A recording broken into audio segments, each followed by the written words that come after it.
was no money for us to take care of the house. 2009, when my mom passed away, and I was on drugs. She'd had a mild stroke or heart attack the same day that she was trying to take me to the hospital, and they told me that her brain was not functioning. I remember distinctly her telling me, Cynthia, if anything ever happens to me, I don't want to be resuscitated, and I don't want the machines on me.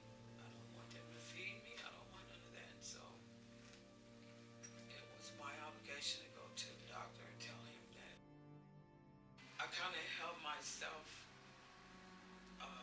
responsible for a lot of it, because I know she worried a lot about me and my using. And I believe that I, was part of the blame of her having these issues that she had with her heart, and kept using after she passed, because I really felt like I was basically by myself. And she left the house to the family. I just had to pay the light bill, the house insurance, and the land taxes, keep the car insurance up, and I didn't have a job. So one of my friends called me and said, I got this job, this deal, we can make 40 grand one whop. We do this one run, we'll be set for a little while. Of course, me being in the predicament that I was in, jumped on it, which wasn't a very good idea. So we did all this illegal stuff, and she took off and left me.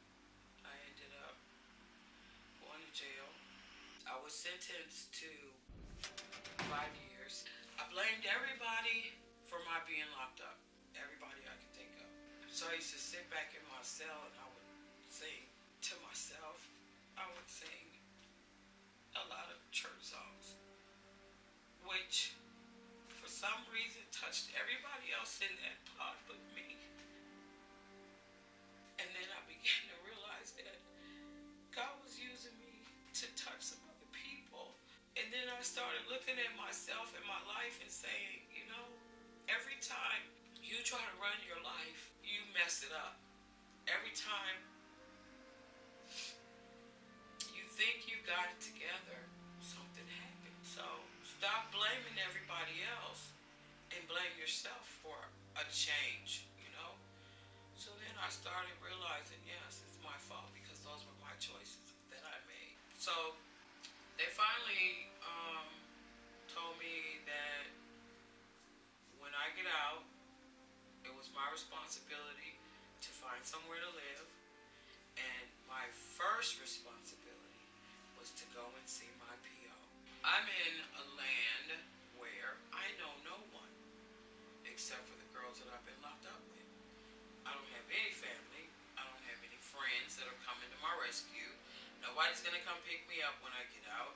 So I'm walking down the street with this one outfit that they gave me, these torn up shoes they gave me, this plastic bag on my shoulder, tears running down my face, crying out to God, asking Him to guide me in the right direction, because right now I can't run my life. I don't know how. And I came to MRM. I was hungry. They fed me. I had no place to lay my head, and they gave me some place to lay my head. I had no clothes. They gave me clothes.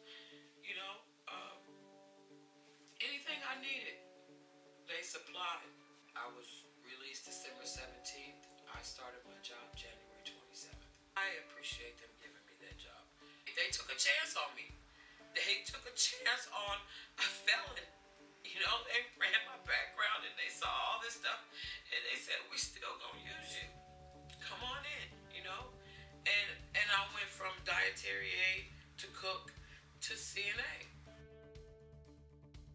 Not only just give material, but give some love, some time, some guidance, so that we can teach the next generation